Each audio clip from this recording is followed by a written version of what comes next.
This ride takes us through Hyderabad, moving along the city roads during the ride. The mood here is calm and focused, with the sound of the engine carrying us through the changing rhythm of the streets.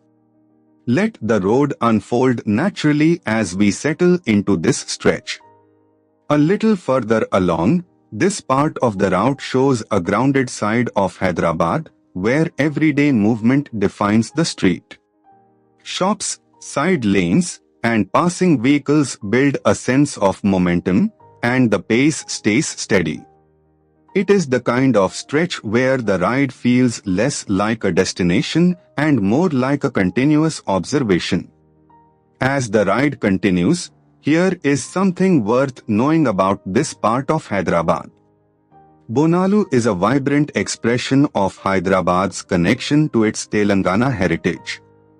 That local detail adds depth to what might otherwise seem like a simple road, and it reminds you that every ride here passes through layers of history and routine.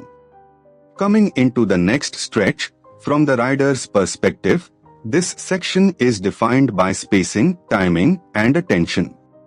Traffic flows in its usual unpredictable pattern, so every opening on the road matters.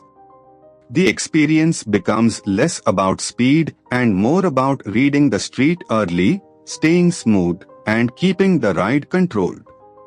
Further down the route, as the route continues, the presence of modern airport gives this stretch a stronger sense of place. Landmarks like this help anchor the ride because they turn a moving sequence of roads into something memorable.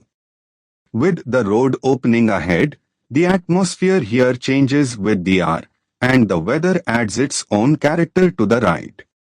The road noise, light, and movement around the bike all combine into a very specific riding mood. That is what makes city POV footage work best when the narration supports the scene.